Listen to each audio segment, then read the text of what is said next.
Did you ever hear the tragedy of Rey? I thought so. It's certainly a story you two will readily tell you.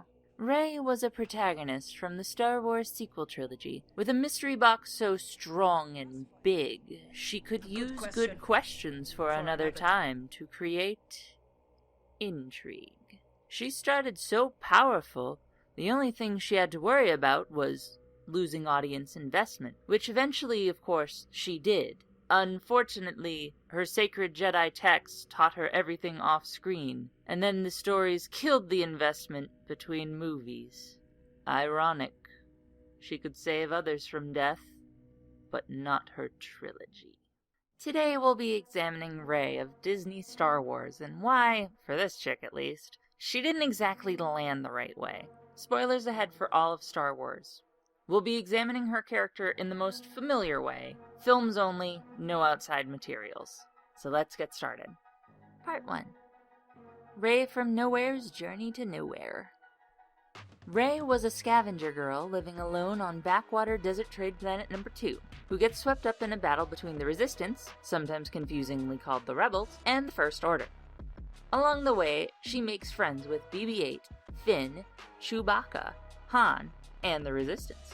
She quickly finds out she is Force sensitive and that her family isn't coming back to get her. But she gets captured by the First Order, and it gives her some face time with Kylo Ren. Luckily, she escapes when she starts tapping into the Force, questionably, and bumps into her friends that were there to rescue her.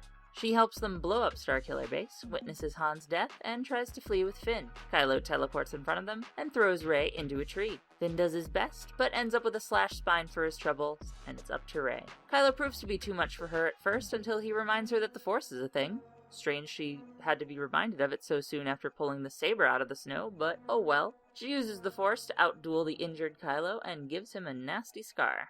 Overall, quite the busy day for our scavenger girl. But her crazy week is not over. She has to go train with Luke right now, and there is no time to wait to get to that. So she leaves Finn behind, which is a strange choice given her background. Finn was her first real friend, but what can you do? She goes to train with Luke now that she knows where he is. Surprise, surprise, he is a jerk now. An interesting concept if executed well. But was it?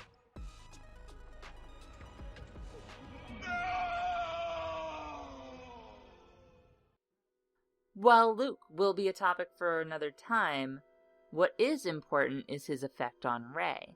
The two of them spend a majority of the movie together. Rey is more of a flat art character in this movie. She does not change the same way she did in Force Awakens, more she is trying to change the people in her life for the better, notably Kylo and Luke. She becomes mentally linked to Kylo over the course of this adventure, and opens up to him while he does the same. This is affectionately known as Force Skype by a section of the community. Another interesting concept. Good for you, Ryan. But does he nail this one? Oh, I don't think so. No.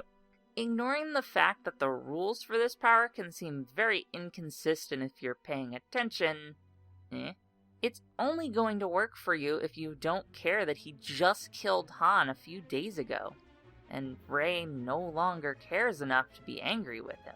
Rey does not personally change in this movie.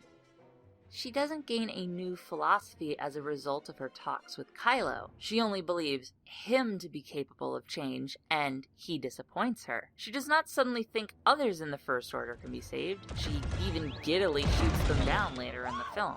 She goes to him, he turns her into Snoke, then kills Snoke, and then gives the generic dark side proposal. Rule the galaxy with me, bae. Despite her failing miserably in everything she set out to do in this movie, she doesn't care. She is wildly out of tone in the finale. Point in case here again. I like this! While plenty of others will point to her overpowered abilities in this film, for me there was a bigger problem. Her lack of awareness. Let's look at Rey's personal checklist for this movie. 1. Be trained by Luke Skywalker and get him to come home. Luke shuts her down at first, gives her one lesson, and then the second lesson she constantly interrupts him and tells him what a fool he is with the most basic of arguments. These gut responses from Rey completely shut him down. Considering this, it's doubtful she learned much of anything. She doesn't agree that the Jedi were simply failures, and why would she? The lack of Jedi is certainly not doing the galaxy any favors. She then decides he isn't worth it after he interrupts her talk with Kylo and leaves. It's an F for this mission. While Luke does eventually come back, he dies doing it, and Yoda's the one that convinces him to get back in the fight, not really Rey. Safe to say that it was not what Rey or Leia envisioned for their plan to bring back Luke. 2. Perform step 1 in a timely manner before most of the Resistance members die. Oops. This isn't her fault at all. Luke is stubborn and Holdo is an idiot. But it's safe to say this box can't be checked either. 3. She does a complete bonus mission of scaring the hell out of Luke by drawing a lightsaber on him after he beats her up with a stick. 4. She leaves Luke to turn Ben Solo. She at first thinks she completed this mission, but oops, Kylo wants to make a new faction. Now, with all that in mind... I like this! Yeah, that. Despite being completely wrong about something she was willing to throw away Luke Skywalker for, apparently she's having the time of her life. This is what I feel is the major problem with Rey. And with The Last Jedi highlighting it, you can even start to see glimmers of it in the previous movie. Rey doesn't acknowledge or feel the weight of the failures she does have. Now, why is this a problem? Well, without these moments of reflection or feeling the weight of failure, Rey begins to lose her believability. Imagine, if you will, that this is how The Empire Strikes Back went. I am your father. No! Join me. Oh, hey Leia, where's Han? Dead or captured. Mondays, right? Woo! I like this! It's moments like these. Why didn't you tell me? That we empathize for Luke. Rey doesn't give us anything close. Rey does ask, how can we rebuild from this? Leia, however, crushes this doubt immediately before Rey's failure can truly hit her. She, too, readily accepts the death of Luke, and so does Leia. Despite the fact that Luke died as the hero they wanted, he joined the fight. Rey could have learned from him had he survived, and yet this lost opportunity means nothing to her. Now you can joke all you want about how she doesn't need training, she's already hyper-powerful, etc., etc. But this is not what the narrative suggests. I'll go over this more in another section, so let's wrap up this one. Rise of Skywalker is a movie that focuses almost entirely upon Rey and Kylo. Rey is starting to acknowledge her failures, but it's a little too late, and it's on strange things like a training course. Who would have guessed that Rey's first real opponent would have been Leia's ingenuity, a tree, and a rope? Not me. These are issues that matter to Rey. Failing a training course makes her believe she is not ready. Yet despite all this reflection going on, none of it is from the last movie. It's all current problems, like she can't speak to the Jedi of the past. She gets over her failure pretty quick, because after all, somehow Palpatine returned. the greatest line in cinematic history is urging her to action. Her books point the party in the right direction to go, which is on the super long bad fetch quest chain. Force Skype is back, and it's more boring and confusing than ever. If you believed physical contact was needed for matter to transfer between them, well, nope, there that goes. If you were expecting more heart-to-hearts, the actual interesting bits from Last Jedi, those are gone too.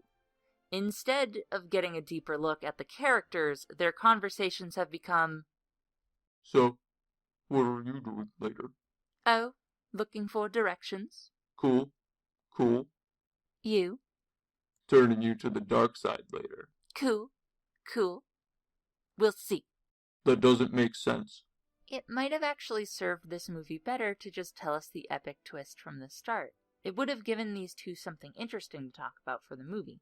The relation between blood and your own personal nature. Maybe we could have found why Kylo turned to the dark side in the first place. Then we'd finally have a complete-ish picture of these two. But no, it's just another tool to justify a character going from point A to point B. Speaking of, backwater desert planet number 3. Here's Lando to remind everyone that criminals in the Star Wars universe are stupid and blind. Rey and company are chasing an assassin hired by Palpatine to kill Rey's parents forever ago. His ship has been parked in the desert for somewhere between 20 to 30 years. It's easily opened by people who don't own the vessel. It easily still works, which is consistent, but still a bit silly, and even comes with its own droid. Apparently, none of these elephant people were like Rey and dreamed of going somewhere else. Despite them being at least familiar with technology, they do have speeders and aren't scared of a giant crawler. Anyway, chase scene.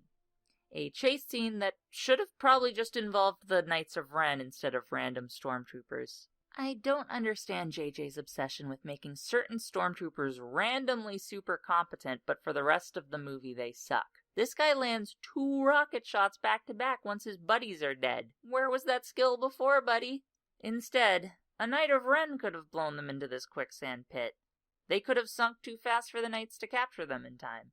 But I'm rambling again. Here's a cave where Ochi is, Palp's assassin. He apparently ramped his speeder into the quicksand. Considering how long this stuff takes to act, that's the only thing I could think of. While his speeder sinks, Ochi just waits for death and falls into the cavern, then waits for death again. But at least he died here with the stupidest MacGuffin in Star Wars history. The Sith Dagger. We'll explain as we go, but basically they know it's important. C-3PO won't tell them why it's important, even though he can read it. So they have to leave and find someone to make C-3PO translate it. I guess Anakin felt this feature was important when he programmed the droid. Wouldn't want his mom reading dirty Sith words after all. Wonderful foresight by a 9-year-old. Good for you, kid. Rey reveals she has the Force heals. This makes her a walking get-out-of-jail-free card. Awesome. As if her opposition actually pressures her enough to make it useful. This could have been used as a small character moment if another character was injured from the rocket blast, but instead, Giant Space Snake is here to make his all-important cameo. I mean, how else would they have gotten out if not for a random space snake? Kylo's here now, and Rey walks out to meet him. Chewie somehow gets captured 15 feet away without her notice. Seriously. And then she and Kylo try to murder each other.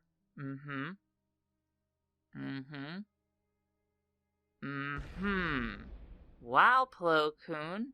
Guess you were kind of a wimp. An explosion actually killed you? Some Jedi Master. My Wookiee. My Wookiee. No, my Wookiee. My Wookiee. No, Dad gave it to me. My Wookiee. Oh, gee. You're a monster. Oh. Oh, my goodness. Oh, a real consequence for her to...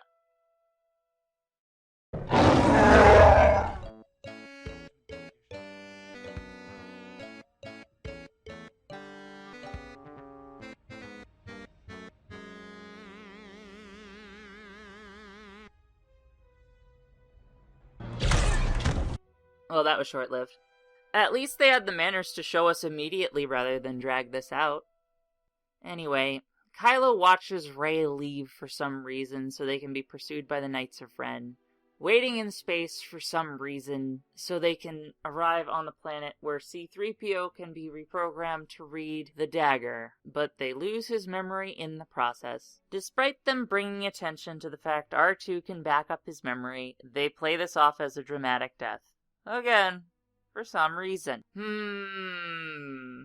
I actually do like how Rey makes a reference to his odds calculation here, but it's a shame she never really talks to him, so this moment is kind of unearned. Well, the movie didn't want to keep Rey in suspense much longer either. She knows Chewie is alive. Don't know how she couldn't sense him still being alive 15 feet away on another ship, but what you gonna do? They stage a desperate rescue attempt thanks to a magic space coin, and Rey gets bored halfway through. She instead goes to save the dagger. because the Force tells her it'll be important. This results in her friends getting captured. Nice! And she gets to have another boring Force Skype with Kylo. You want to know a secret? No. You sure? Yes. You really sure? Fine. Rey then gets the family reveal dropped on her. Also, she's part of a dyad, a remnant of a storyline from an earlier draft that barely remains in this movie. It's hardly explored and matters only as a plot convenience later. Anyway, Kylo lets Rey get away. Again, just kind of forgot Force Freeze was a thing, or pulling. Either way, they go to a neighboring Endor moon and crash. Somehow the landing gear on the Falcon was damaged before they crash, but I don't know when this could have actually happened because they kind of just take off from the ship and crash. They're not even shot at.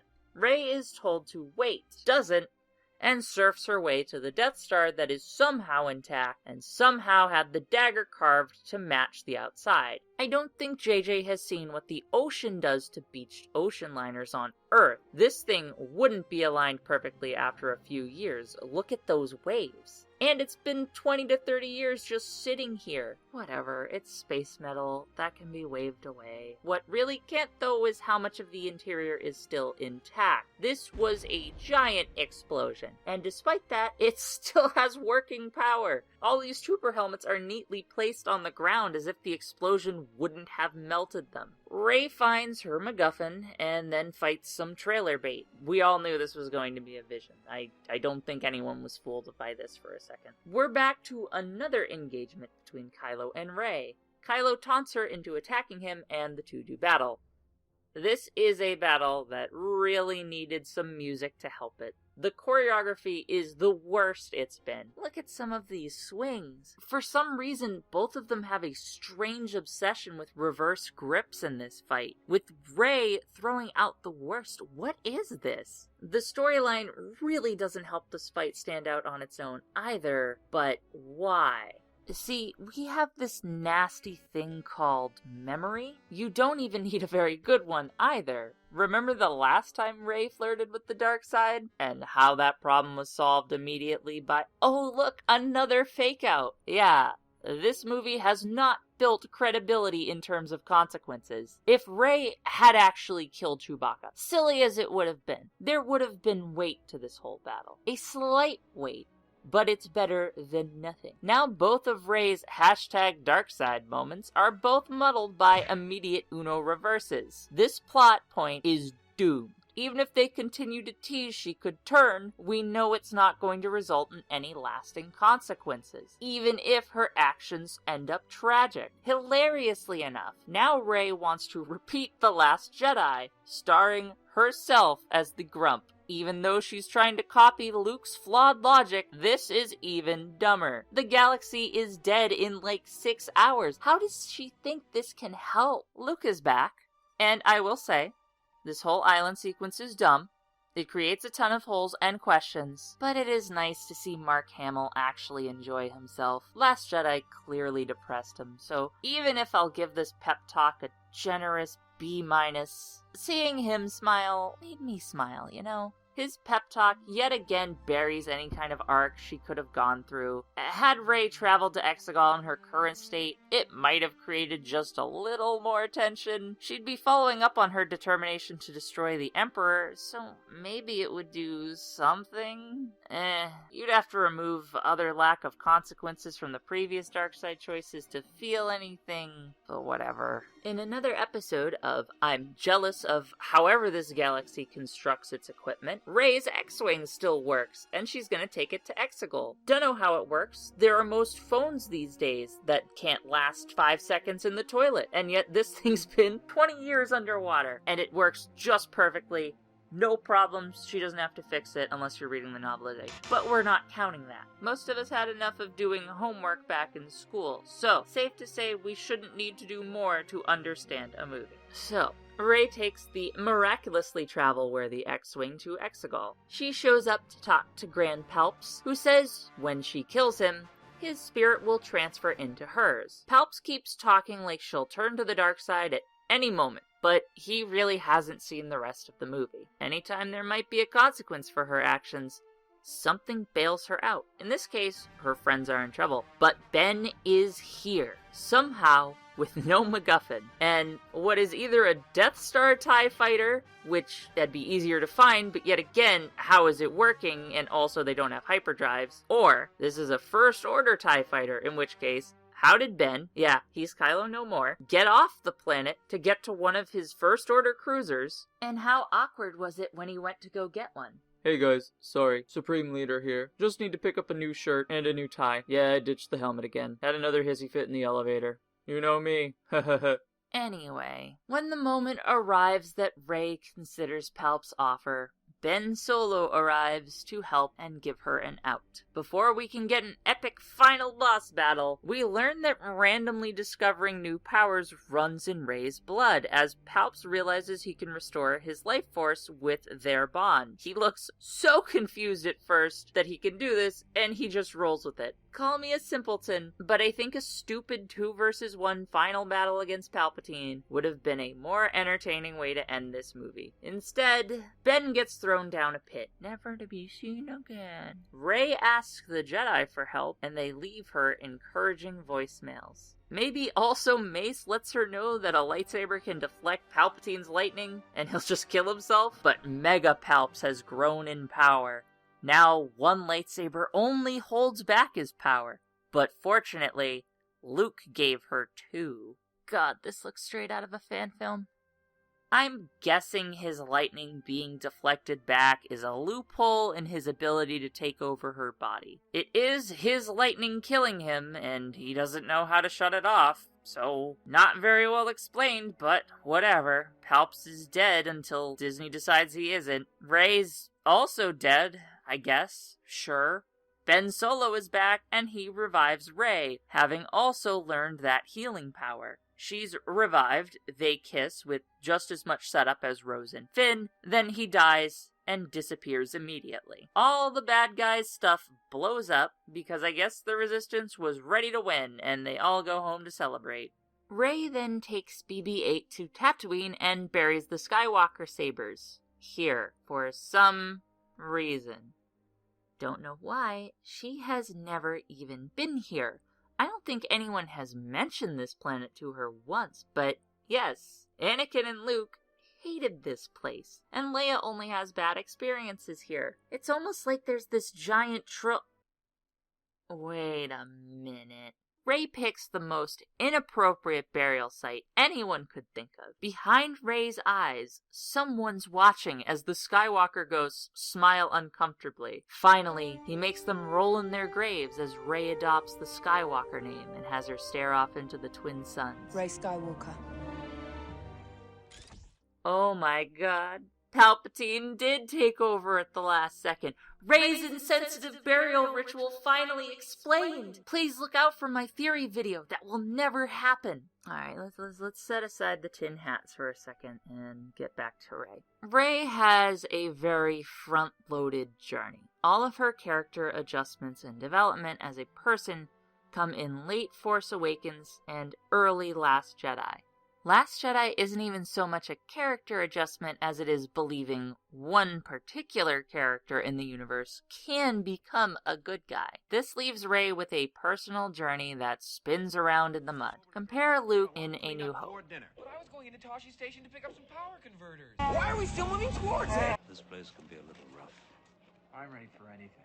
To Luke at the end of Return of the Jedi. You failed, Your Highness. I am a Jedi, like my father before me. Compare Anakin in Phantom Menace. I'm a pilot, you know, and someday I'm gonna fly away from this place. Mom, you say the biggest problem in this universe is nobody helps each other. Has anyone been to a mall? Not likely. I want to be the first one to see them all. To Revenge of the Sith, Anakin. Liar! No! You're with him! You brought him here to kill me! No! Let her go, Anakin! Let her go!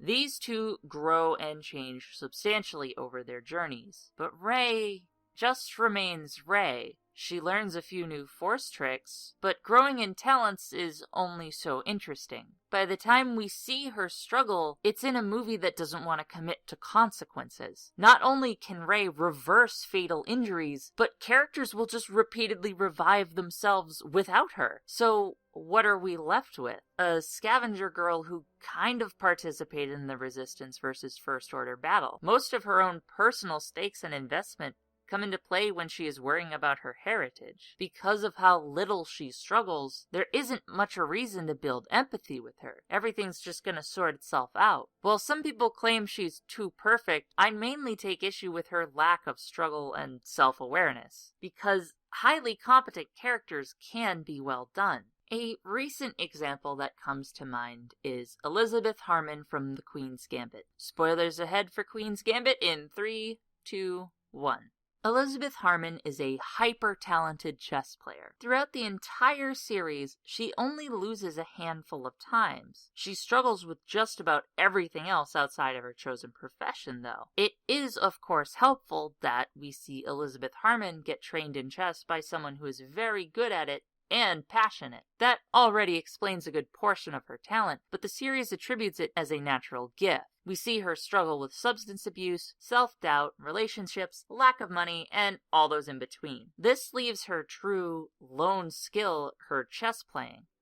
And it lets us root for her, hoping her one talent can lead her to a happy life at the end of it all. And she does greatly change throughout the course of the show. Even better, this was a limited series, just 7 episodes long with most running about an hour. Roughly the same amount of time we had to work with Rey. Now granted, the sequel trilogy did have to share a bit more spotlight with other characters. But we know this can already work in a trilogy format with Anakin and Luke. If they wanted Rey to be this hyper-competent character, everything else needed to be working against her. Odds needed to be stacked against her more than they were. She needed to reflect and doubt herself. She needed to grow. But this journey didn't require that. Rey's never forced into a space where she has to change to complete her journey. Her first real block comes in Rise of Skywalker, when she can't reach the past Jedi. There's no theme to explain her lack of ability, and there's no story explanation either. But in the final battle, she can do it with no revelation, and there's also, yet again, no story explanation. You can use the adrenaline excuse, the darkest hour pushing her to be her best, but that's the most basic route you could take, and I don't think anyone is going to these movies looking for basic. You want something a bit more, don't you?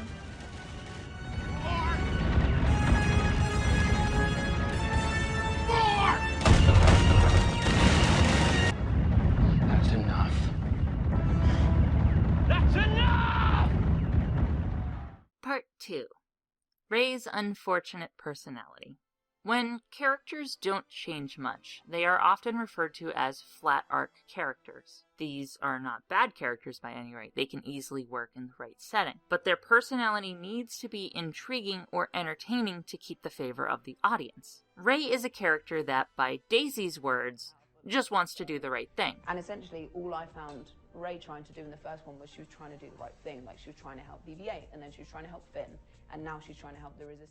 That's the motivation and direction she was given. Now, with just that, I feel Daisy did a great job in The Force Awakens, and she elevated the character beyond what just could have been a very bland one. Rey's actions, though, when you look at them, seem to imply some unfortunate character traits. But Disney's Star Wars is woefully unaware of the implications certain actions bring. We could easily look to Holdo for this, but we're gonna try and keep things focused on Rey. Last Jedi being so closely tied to The Force Awakens on the timeline makes Rey almost unappreciative of the things Han gave her. He gave her a blaster, a ship, and a Wookiee friend, but things start to change because she can talk with Kylo, sometimes even shirtless. Ooh. The fact she is also flustered during a scene where she is angry with him makes her come across as unfocused. I can tell you, if an Adam Driver-looking fellow killed someone who I gave a shit about, you can bet your Millennium Falcon I'd still be angry at him. Shirt or no shirt, you're a little unfocused, hun. And look, I know Jakku really didn't have anything remotely Adam Driver-like, but you gotta stay focused. What if Kylo's shirt had taken damage during the throne battle? What a liability. Rey rides the line in The Last Jedi between naivete and arrogance. She has a vision, which we never get a glimpse of, that Kylo will turn to the light. Seeing this is enough for her to entirely give up on Luke. I'm sure the Resistance would be thrilled with that, considering their allies died trying to find him for the last movie. And then she flies herself to Snoke's ship, casually, like she's going to go ask for a cup of sugar. But here's a list of things she didn't know flying there. Number 1. Snoke's ship won't blow up the Falcon or her escape pod immediately upon arrival. Number 2. How powerful Snoke actually is.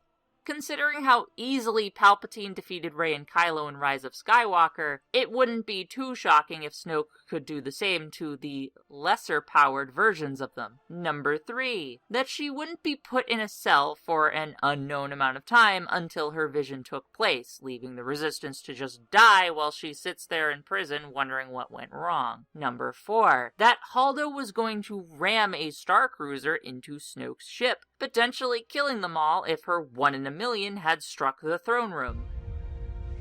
She was more interested in protecting the light than she was seeming like a hero.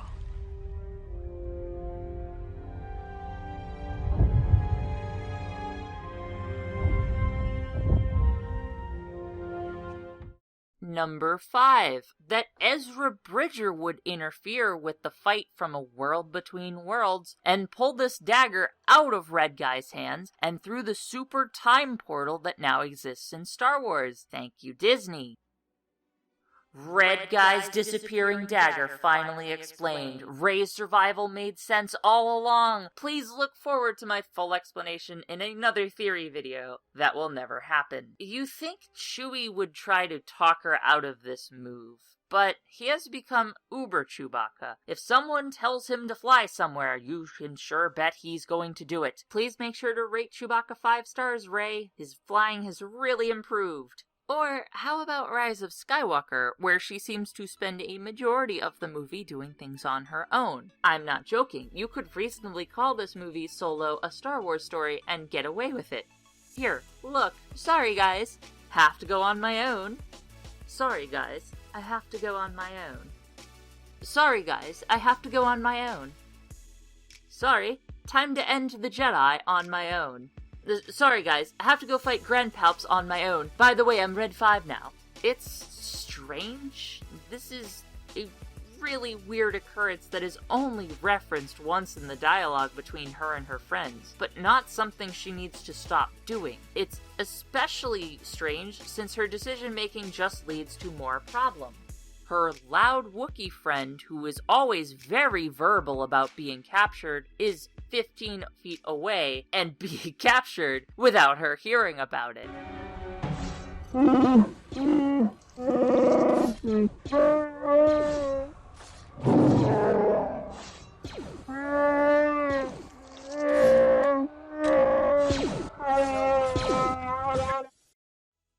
Her friends are captured and would be executed without her knowing about it. Her friends follow her onto an insanely ridiculous battleground that risks them getting murdered by waves. Then she removes herself from any kind of plan that the Resistance could use her for, despite there being only a few hours left before the Emperor wipes out the galaxy. The only good her solo adventures accomplish is leading the fleet to Exegol. I'll give her a pass on not anticipating the mega lightning from Palpatine, but who really was? Rey just isn't called out for this behavior, ever. And it's not especially inconsistent either. Rey has marched to the beat of her own drum since Last Jedi, but her decisions have always been based off feelings that she can only trust herself with. I will say, we barely get to see any of Rey's good characteristics with the way the story is written. Rise of Skywalker moved too quick for any strong character moments to take place. Last Jedi was so focused on Luke and Kylo that Rey mostly just bounced between them both to listen to what they had to say. The most consistent trait we get to see of Rey is she's clearly an empathetic person to beings in bad situations. Repeatedly, we see her listen or try to help people getting the short end of the stick. It's why I initially liked her in The Force Awakens. But this character trait wasn't enough to carry her through 3 films. Rey needed more. Instead, we're left with a character driven by a story that seems to be confused about what her actual flaws were and weren't. The other problem I feel needs to be addressed is Rey and her relationship with death. Death is a natural part of life. Thank you, Yoda. But for Rey, it is almost entirely too natural. She is present physically or through the Force for the death of the entire original trio, but Rey doesn't really mourn with us. The closest we get is one of her talks with Kylo. There's no moment where she stops and can't believe that Han Solo is gone, so another character can comfort her. She seems so ready to accept Luke's death because it was peaceful. Luke was rude to her, so maybe some of you might think it's okay that she didn't care that he died. But he was a legend and a symbol of hope to her. A fairy tale story come to life, who she just met. He just helped save her friends. He set aside his pessimism to help. She doesn't mourn the loss of a reinvigorated Luke, the Luke she had heard about and placed hope in. She's just fine with it. She doesn't miss him in Rise of Skywalker. She's just a woman on a mission. Rey feels Leia die, but we don't feel what Rey feels about it. This woman is now her teacher, and the opening of the movie has us believe that Leia's become a pillar of strength for her. She even seeks Leia's approval and wants to earn the Skywalker saber. Chewie gets to mourn, and it's one of the most effective scenes in Rise of Skywalker. It's raw emotion. But Rey, for all the ways she's supposed to be tied to the original trio, doesn't stop and soak it in, ever. Even after her sudden boyfriend dies, she yet again doesn't mourn what could have been. The first and only time she'll have a connection like that with someone. A person that could actually tell what she was thinking and that she felt strong enough to kiss. Yeah, weird as it is, whatever. She's just smiling and soldiering on. Admirable during a period of strife, sure. But it's unhealthy to keep it all bottled in. And it's not very compelling for a fictional character. Also, the Ben-Rey dynamic was a little too complicated a relationship for this movie series to effectively tackle with all the other shit they had to juggle. It's unhealthy on every level. It could be a compelling story, sure, but it doesn't have the time to be done right with just Rise of Skywalker. So, ultimately, Rey comes across like this arrogant robot that is sometimes nice to people. And it's just not good. Part 3. Rey Unlimited Power Palpatine and The Galaxy's Got Talent. So, let's talk for a minute about the likely elephant in the room. It's a topic that usually comes up when Rey is brought into the discussion. Her power level. I'm in agreement with overly sarcastic productions in the term Mary Sue gets thrown around too easily and often. It's usually just used to say, I don't like this character, and I feel too many reviewers fall back on it when they are perfectly capable of describing why they don't like a character such as Rey, or why she doesn't work. Especially now with how broad a term it's become. Point is, there isn't a real textbook definition of Mary Sue, and that term is going to mean different things to different people. It's just kind of going to pointlessly get in the way of what could be meaningful media discussion. I can hear some of you urging me to actually discuss the topic now, and let's. I like to use a term when I discuss the capability of Star Wars characters. I creatively call them Star Wars talented, which means they tend to be very skilled at a lot of things. Luke is a farmhand who is eagerly waiting to leave Tatooine. His skills include droid maintenance, piloting land speeders, piloting T-16s, Grats if you know what that is a decent marksman given his ability to bullseye womp rats, a feat that a rebellion pilot thought impossible, learning how to tap into the Force quickly, and being an adept space pilot despite never piloting in space before. He's been trying to get off Tatooine. He's literally never fought up there. Now, again, we're only using the movies, so no outside sources to help Luke here. But that is one impressive resume. Unreasonable? Not really by Star Wars standards. To the script's credit, they tell us about his piloting skills very early and his father's skills as a Jedi and a pilot. So we can assume he'll share some of them. That is how media genetics works, after all. Rey falls into a lot of these skills too. The difference is, she is a scavenger. Now, for this character to have survived until this point in the story that we meet her, she needs a few skills or she would be dead. Land speeders are essentially like driving in Star Wars, so practically everyone can do it. Not too crazy that Rey can. Naturally, knowing what's valuable salvage will help her get food, which is how she's surviving, because no one's taking care of her. Especially when the guy who runs the place is very stingy and seems to be scamming her, at least by what she tells us in Force Awakens. She's also a decent starship mechanic, and this is often where some contention comes in. For you to buy this, you have to believe her salvaging would allow her to see how things fit together and work properly. We do also know she has flown ships but never left the planet, which, by the way, is a strange line in response to Finn, but whatever. We also know she argued with Unkar Plutt about the compressor being a bad idea for the Falcon, so the believability of her scavenger skill set hinges on how related you view salvaging and the mechanical skill. For me, it was close enough. I could buy it. The fact she saw Unkar Plutt install the compressor would potentially give her some insight on how to remove it. With how the planet is, she'd also need to be able to defend herself, which she can't, so that tracks. Then we have her Force-ness. There's no way around it. She's really good with it. It's likely it helped her piloting, like Anakin in Phantom Menace, but her mind trick is, not really explainable without outside material. And even with it, the answer isn't satisfying. Her lightsaber skills are also really hard to quantify. Her choreography is bad in all three films. In Force Awakens, she stabs too much. But I let it pass. She was new with the lightsaber at this time, so I expected her to look a little wonky. Last Jedi, what's this? What's this? Rise of Skywalker. Lady, what are you doing? She doesn't look good in her fights.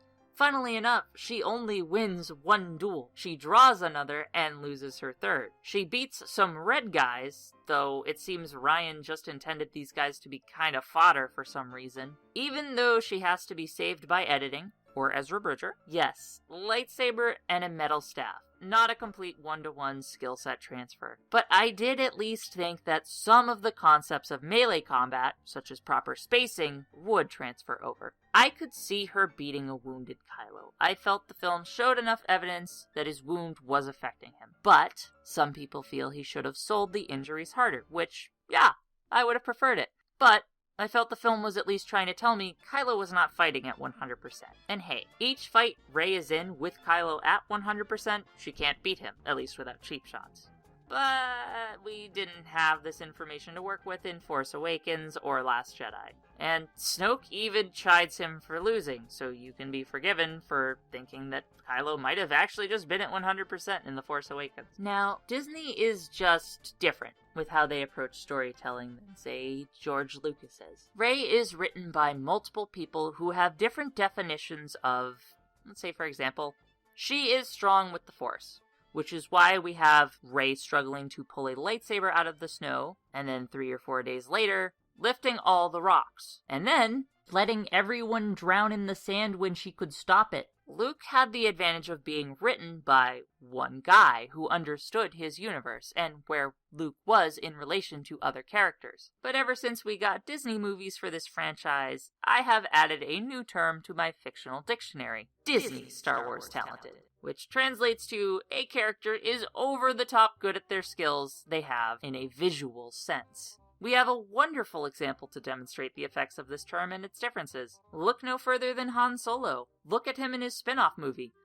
Wow, what an amazing pilot. Look at him pull off moves that would put OT Han to shame. You could tone down the visual insanity, and it would leave the story the same. Han would still be a great pilot for getting out of this, but Disney likes to crank it up to 11. So, we get Falcon slaps and needles drift. OT Han really doesn't compare in a visual sense. But I doubt any official book is going to say he just became a worse pilot. It wouldn't make sense. If anything, he'd just get better. Strangely, once we get to Force Awakens, Han is yet again pulling off crazy maneuvers, like his lightspeed landing, for instance. OT Han got by more on his wits than his finesse. But Disney is all about that over-the-top spectacle. You could do the same with Rey. Strip down her story visually, and it lowers her perceived power level.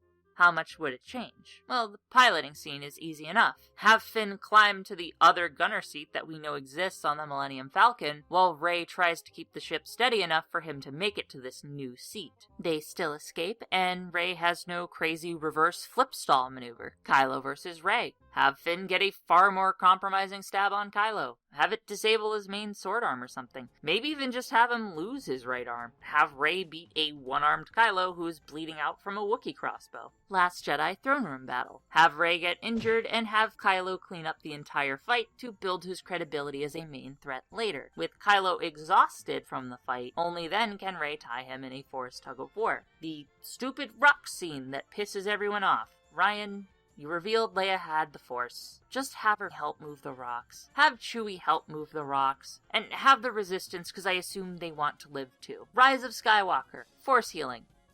Maybe just don't. Transport tug-of-war scene. I don't know. This one's doomed. You gotta pick your battles, folks. Death Star duel. Just have her miss a vital blow on Kylo. Make it something Bacta could heal. Have him show up to the final battle wounded. He's gonna job without a saber anyway. Might as well make him fight a wound so the Force is harder for him to use. I am all the Jedi. Again, maybe just don't. Go with the earlier draft version where the Force Ghosts show up and help Rey win. So, with this oddly specific example, where the outcomes remained relatively the same, but Rey was depowered, how much did it really fix? I'm guessing some of you would have been less offended by the sequels, but I don't think Rey would suddenly be winning you over. The story as is just doesn't push her, and her personality isn't suited for it in the first place. You might say that this would make it difficult to trust Disney's writing. And you'd be right. What exactly makes a good protagonist isn't a widely known formula or lesson. We'd have much better stories if it was. I asked some people before making this video, some friends and some strangers, what makes them enjoy a protagonist. There were some common answers for sure. Making people laugh is a valuable trait. It's no wonder funnier protagonists can often top favorite lists, like Spider-Man. Protagonists that persevere and grow, inspiring us to emulate them. Luke Skywalker in the original trilogy, anyone? Sometimes they're just who we want to be, but for one reason or another can't, so it's fun to imagine us in their situation. But Rey wasn't written to be funny. She has some funny moments, but it's not the first thing people think of when Rey comes to mind. When it comes to persevering, she doesn't have much to persevere against. There might have been a few things that could have helped with her reception, though. Like, what if we reordered the information that we were fed about Rey? With Luke, we learn he is the son of a Jedi and a great pilot immediately, well before his piloting skills are used, or the Force. With Rey, we learn she's a pilot truly when they are in danger, and we don't learn of her heritage until halfway through Episode 9. Luke might have been received a different way if this was his reality. Darn. If only we had more pilots. You have one. Cool. I've come to defeat you and the Emperor so I can become a Jedi. Yoda told me to do that. Neat. I sense conflict within you, Vader. No. I am your father. Wait, what? Luke wouldn't exactly have a lot of time to process this information and what it means at this point. Granted, the story is now very confusing, but this is all to say that timing and pacing matters. They were overly slow on delivering information about Rey, and by the time they did, the damage had been done. The sad thing is, even with how strangely this whole story was planned out, there were still lessons she could have learned, but the story wasn't self-aware enough for her to learn them. Her repeatedly going off on her own and throwing other people under the bus could have been something she could have worked through. The arrogance she gained because of being the only Force user in the Resistance could have been something she worked through. But alas, Rey's flaws are never acknowledged by the story itself, so she can't really grow from them. I don't think Rey's powers would have necessarily been a problem if her opposition had just been stronger. Sure, Rey could lift all the rocks, but what would it matter if Kylo and the First Order are just going to smack her down every time? I'm sure that wouldn't sit well with everyone, of course, but it would more come across as Disney spectacle rather than this character's overpowered. Part 4. Rey's theme. It's wonderful. John Williams did a great job with it. I got sad when Rey died because the song is good. That is all. Part 5. Conclusion. Even though I opened this video with a meme, the story of Rey from a meta sense truly is a tragic one all around. Little kids who like Rey are going to have a tough time once they truly get on the internet and find out their favorite childhood heroine is so often criticized. The current generation of Star Wars fans got to watch a character with plenty of potential get washed down the drain by social politics, horrible writing decisions, and the crushing weight of expectations. I especially feel bad for Daisy Ridley. The journey started out so positively with her first movie. It starts to sour by Last Jedi, where people expect her to know the current internet definition of Mary Sue, and if her character is or isn't one. Then reading her asking where all the love had gone by the time Rise of Skywalker came out was heartbreaking. She was clearly trying her best, but there was only so much she could have done. I suppose all that's left is to give some kind of arbitrary grade to sum up my final thoughts on Rey. Even with her superb musical theme, enough to give her an entire grade point on its own, the most generous I can offer Rey is a C-.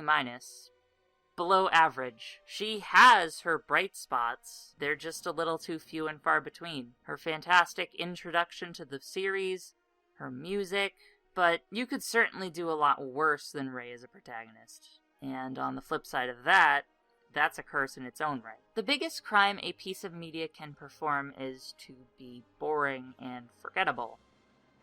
I regretfully feel Rey Nobody is the best way to refer to the character, because even after 3 movies, I don't feel there's anyone or anything she lives up to. Hey there, thanks for watching, especially if you made it all the way to the end with this crazy ramble thing. What were your thoughts on Rey as a protagonist? Did any of you like her by the end of the trilogy? And if so, please tell me why. I am legitimately curious. If you didn't like her, tell me why and what you think could have been done to improve her as a character. Keep it classy and comment down below. I'd love to hear both sides. My next video will cover a more well-received protagonist this time, but I'll leave that as a mystery for now. So, if you liked the video, feel free to comment, subscribe, leave a like, all that jazz. Till next time, everyone.